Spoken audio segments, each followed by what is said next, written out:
Hey guys, welcome back. I hope you are having an amazing day. Let's get right into the stories. The first one is an entitled People Story. I've always been an avid gardener. There's just something so relaxing about getting my hands dirty, nurturing seeds into sprouts, and watching my hard work blossom into a beautiful array of colors and textures. My garden is my pride and joy. I designed the layout myself, with winding stone pathways leading to secret sitting nooks and flower beds overflowing with lilies, roses, and hydrangeas. It's my own private sanctuary, a place to unwind and find peace after a long day. That peace was shattered the day my neighbor Karen moved in. Right from the start, she made it clear that my garden was now her own personal playground. I'd be out watering my plants, and I'd catch her just strolling along the pathways, poking and prodding at my flowers with no regard for the damage she was causing. At first, I tried politely asking her to stay out, explaining that the garden was on my property and not open to the public. Karen simply scoffed and insisted that neighborhood gardens were meant to be shared by all. Her entitled attitude grated on my nerves, but I held my tongue and hoped she'd lose interest eventually. No such luck. If anything, Karen's uninvited visits increased over the following weeks. She'd parade through daily, sometimes multiple times a day, leaving bruised stems and trampled flower beds in her wake. I invested so much time and money into that garden, and now this woman was ruining it simply because she felt entitled to do as she pleased. One evening, as I was preparing dinner, I glanced out the window and spotted Karen doing her usual stroll through the garden. That was the last straw. I rushed outside and confronted her, making it abundantly clear that she was trespassing on private property and needed to leave immediately. Karen stared at me blankly before letting out an exasperated sigh. "Don't be so selfish," she scolded. "No one owns nature." Then, to my utter disbelief, she sat down on my favorite garden bench and began untying her shoelaces. "I want you off my property this instant," I demanded, my voice shaking with anger. Karen waved her hand dismissively and started massaging her socked feet. "Can't you see I'm busy? Stop harassing me and go make yourself useful in the kitchen." That was it. I'd had enough of her condescending attitude and blatant disregard for personal boundaries. I pulled out my phone to call the police, figuring a warning from the authorities would make this woman realize her behavior was unacceptable. As soon as she saw me dialing, Karen leaped up from the bench and stormed over. "How dare you!" she shrieked, slapping the phone from my hands. "I'll teach you to threaten me, you crazy old bat!" Before I could react, she grabbed me by the shoulders and shoved me to the ground. I landed hard on the stone pathway, pain shooting through my hip. Karen towered over me, face twisted in rage. "No one puts their hands on me! I'll see you rot in jail for this!" Then she turned and hurried out of the garden, leaving me stunned and shaken in the dirt. As the initial shock wore off, I feared what she might do next. Would she actually try to press charges against me, make up wild accusations to get me arrested? Anxious scenarios raced through my mind as I struggled to my feet and limped back inside. I needed to get ahead of this. I called cops right away, breathlessly explaining what happened between me and the deranged neighbor who assaulted me. The operator assured me an officer was on the way. In the meantime, she advised me to lock my doors and remain vigilant in case Karen returned. I thanked her and hung up, grabbing a baseball bat from the closet just to be safe. I peered nervously through the blinds, praying the police would arrive before Karen could retaliate. After what felt like an eternity, I spotted the flashing lights pulling up outside. Relief washed over me. I opened the door to greet the officers, eager to give my statement so Karen could finally face consequences for her unhinged behavior. I was just starting to explain the situation when a blood-curdling shriek rang out from the direction of my garden. "Help! She's got a weapon! She's trying to kill me!" My heart dropped into my stomach. I'd know that shrill voice anywhere. It was Karen. Before I could utter a word, she came sprinting from the garden, crocodile tears streaming down her face. "Officers, arrest her!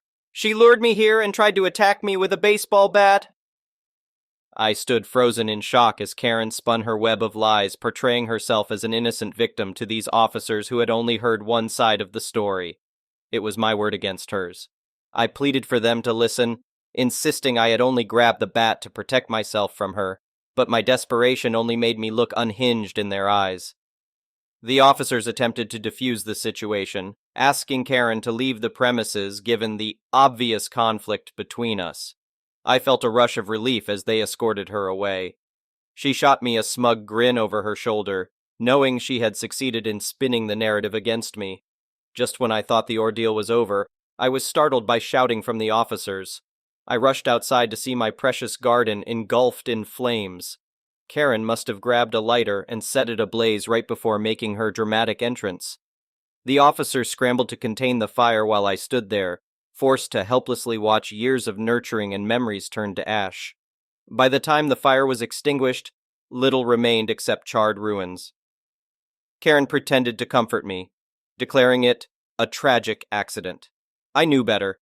This was a deliberate act of destruction born from petty vengeance, but I had no way to prove it. The officers filed their report, classifying the source as unknown rather than the premeditated arson I knew it to be. I was too weary to argue. The damage was done. In the following days, I agonized over my inability to make Karen face true justice. She still resided right next door, likely cooking up her next scheme after getting away scot-free with such heinous acts. It made me paranoid, glancing over my shoulder constantly in case she was lurking. I started looking into legal options. Even without hard evidence, there had to be something I could do to protect myself. During my research, I came across civil harassment restraining orders. Relief washed over me. This could legally force Karen to keep her distance without needing to prove criminal guilt. I meticulously documented every incident, every unwanted visit and threatening interaction, building an airtight case. No more cowering in fear of this deranged bully. I was getting my power back. At the court hearing, Karen feigned innocence, arguing she was just being neighborly by using my garden. But the sheer volume of evidence I presented painted a clear picture of harassment. The judge approved the restraining order on the spot, banning Karen from contacting me or coming within 100 feet of my property for 3 full years.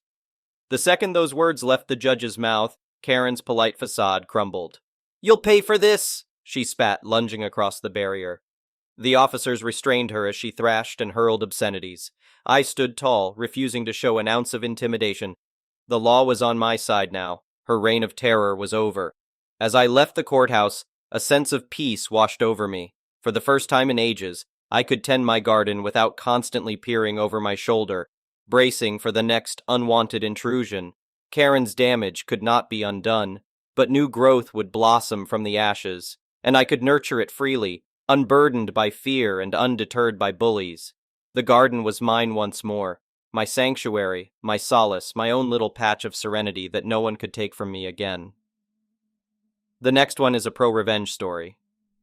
This all happened around Christmas, New Year's, but I just found this sub, and am obsessed with it now, so I have to share my story.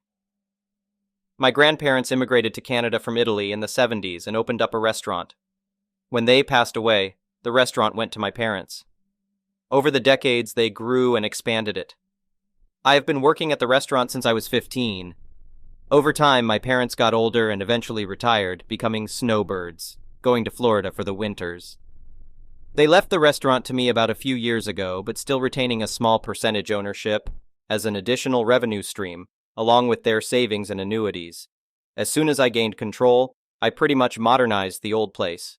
I remodeled the restaurant, changed the logo, reached out to the local and national papers to put out ads, invited food critics, bloggers, vloggers, etc. It was very slow at first, and I began to worry that the loan I took out to do all this was the biggest mistake I had ever made, and I had ruined 3 generations of my family's business.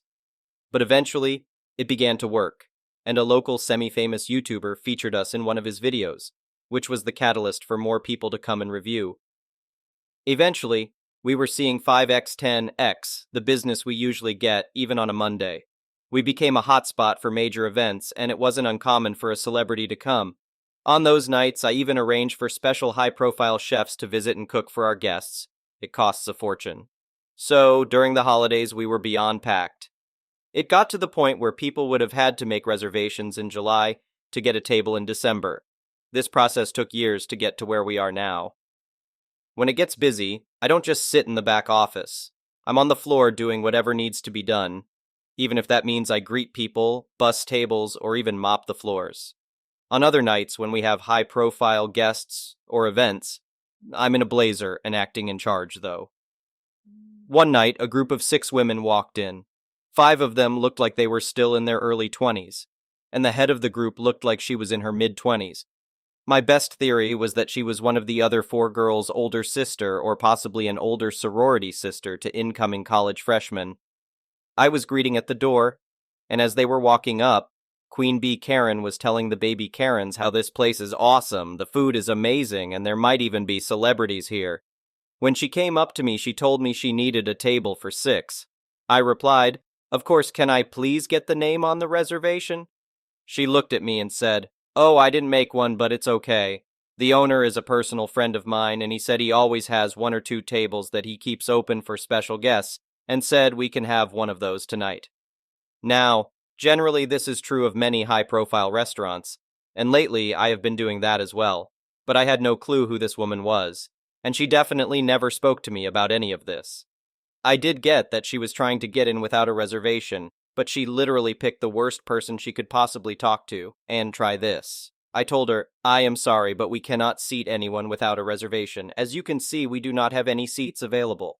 I didn't want to go all out and say, "I'm the owner and we have never spoken before, so I never promised you a thing," because I didn't want to embarrass her in front of the other girls she was with, at first. She then went on and said out loud to one of the other girls to take a picture of me. She will speak to the owner and make sure I'm either cleaning the toilet or fired by the end of the week. The other girls, following her lead, were like, "Yeah, kiss your minimum wage job goodbye." I'm not sure if they were in on it with her, or if they honestly thought she knew the owner. Queen Bee Karen then said, "Look, you can just give us a table or I can make life very difficult for you. This is not worth losing your job," constantly pointing and trying to put me down, saying things like, "Obviously, you aren't anyone here because if you were, you would know who I am and never even try to tell me anything other than yes or of course," constantly trying to belittle me and get that table.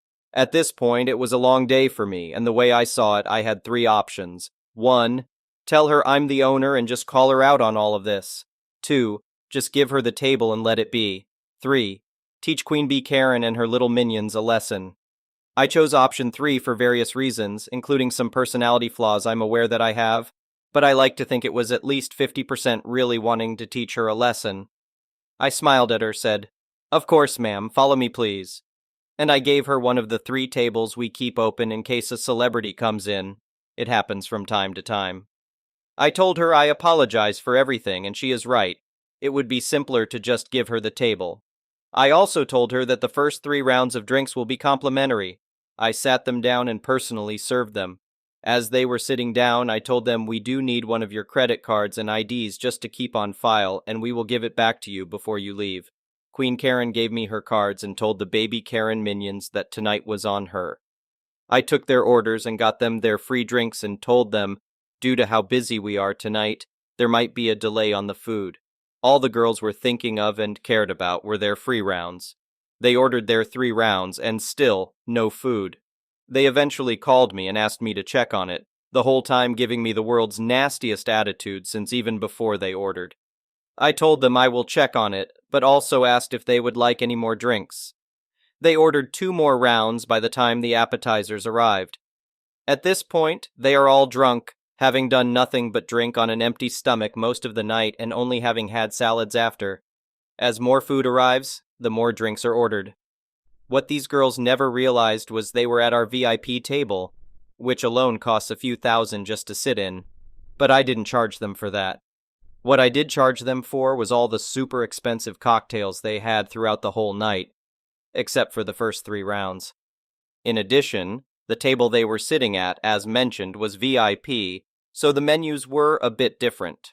For one, they don't show prices on them, trade secret, and in addition it had certain higher-end menu options such as white truffle, black caviar dishes, and specially imported West Coast oysters, among other things.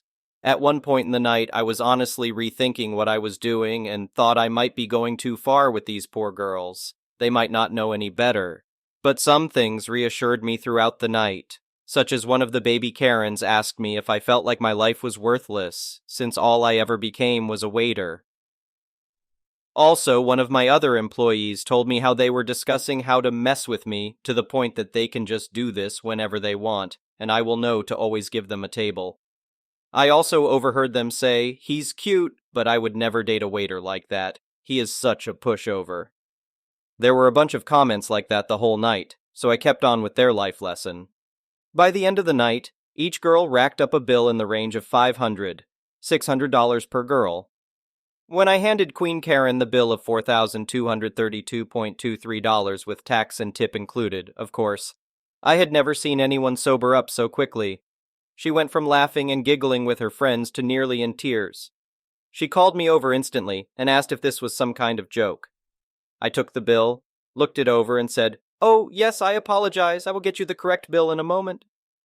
Again, she felt a complete sense of relief, thinking she got someone else's bill, called me a foolish idiot, and went on talking to her friends. To be fair, I did make a mistake.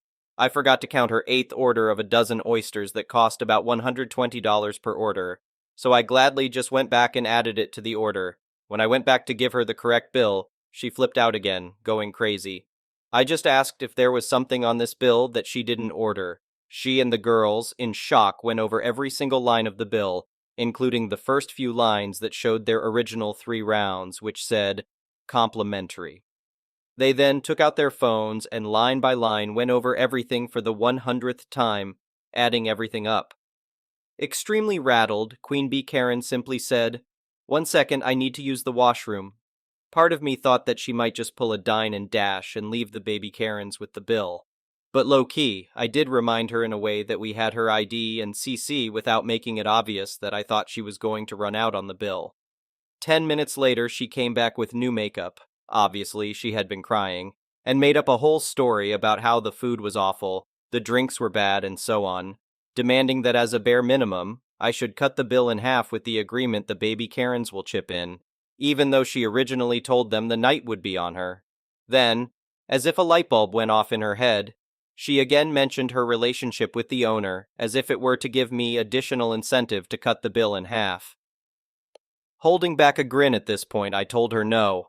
Just no, I can't change the bill. She whipped out her phone and showed me a series of texts with someone called my restaurant's name owner, which pretty much I realized was what she was doing in the bathroom. She probably changed one of the other Karen minions' contact names and deleted previous texts to start this new script. I read them, then clicked on the contact info and told her that's not the owner's cell number. Her reply was, "He has multiple phones for business and stuff. Of course, you don't know all his numbers." I remembered, wow, this girl thought of everything, except I'm the actual owner. I told her, "How about this? If we call him and he says that it's okay to take 50% off the bill, then I'll do it." Her reply was yelling and screaming, and by this time, the few remaining customers all began to start looking, and I knew it was time to end this. I told her, already in a less accommodating voice, "Cut the nonsense, little girl. You don't know the owner, you have never been here before, and if you keep yelling, I will call the police." Her demeanor changed, and she was trying to defend herself the best she could. My reply to her weak comebacks was, "My grandparents founded this restaurant, my family has been running this place for generations, and I have worked here almost my entire life. I am the one and only owner of this restaurant, and I have never once seen you, heard of you, and I definitely never made a promise to a stranger I don't know, and have never met before tonight." The mini Karens were just frozen and didn't even know how to react. Queen Bee Karen was in tears. I said, "Now, I gave you the table you wanted, one of your specially reserved tables for high-end clients, which I didn't charge you for. And I gave you 3 rounds of free drinks. If you don't pay your bill, I will call the cops and hand them your ID." In tears, Queen Karen signed the bill, and the mini Karens took out their purses to give her whatever cash they had, which equaled maybe a couple of hundred, with the promise to pay her back more. 2 days later, a man walked into my restaurant, fuming, and asked one of my bartenders to speak to me. I was in the back office for a bit working, so he waited a good half hour for me. He was Queen Bee Karen's father. She was with him too, keeping her head down. I took them both to my office and showed him highlights of the security cameras, which were especially good quality of audio because they were in the VIP section. We had to keep good records because we had had other unrelated incidents before, so I showed him most of it, their comments, their orders, their everything. When all was said and done, he stormed out with her, screaming at her the whole time they were walking away. Haven't seen or heard from either of them since, but the original bill I gave them, The one that didn't count the $120 oysters is framed on my desk. Side note, I didn't lose as much overhead on the table in 3 rounds as you might think. The table was originally supposed to be empty, so I didn't lose anything, since I didn't expect to gain anything to begin with, and the overhead for the food and other drinks more than covered the loss on the 3 free first rounds. I thought about posting this on Nuclear Revenge, but I read some of the stories there, and I think making this girl pay a few thousand and giving her a life lesson doesn't qualify. Some of the revenge there is life-ending revenge stories and losses in the tens or hundreds of thousands. The next one is a petty revenge story. So I'm staying at this nice hotel, and I get free breakfast with my room.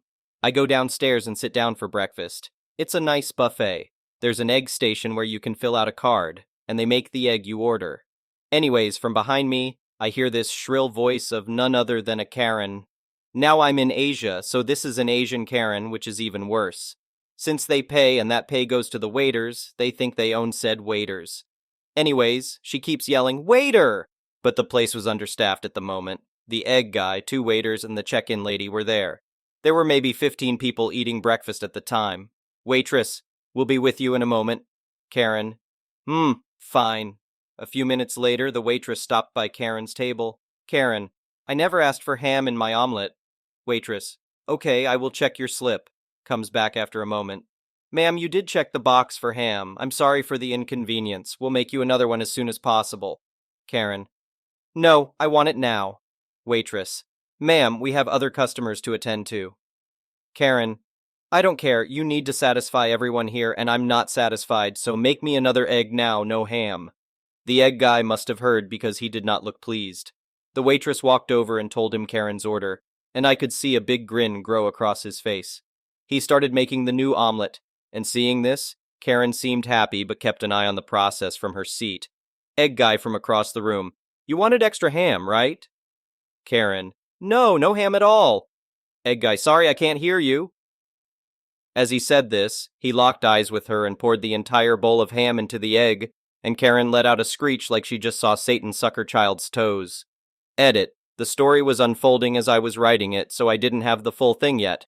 After the banshee screech, she, of course, started yelling about how she demanded to see the hotel manager, as any Karen would.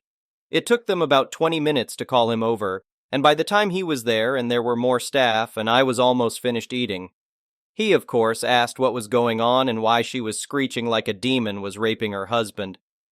They finally managed to calm her down. After going into the kitchen for a quick chat with the omelet guy and the waitress, he came back out, apologized to Karen for the trouble, and she got away with a free breakfast for her trouble. Now you may think that she got off easy and got even a free breakfast, but the way my hotel works is if they really feel sorry, they'll actually compensate you with maybe another night at the hotel, free drinks, room service, keys. But free breakfast is the least they ever give out, and it is so easy to get. So really, she just got a whining present, and in all honesty, it cost the hotel nothing. The woman is probably going to show up tomorrow at breakfast, and something similar will happen. We'll see. I'll head down just to watch it unravel. Anyways, that's it. Not much, and to be honest, she was just being kinda idioty. But when a restaurant is understaffed, you can't expect them to wait only on you, so she kinda had it coming. Thank you for watching. I would really appreciate it if you could like the video and subscribe to our channel if you haven't already. We'll see you again tomorrow.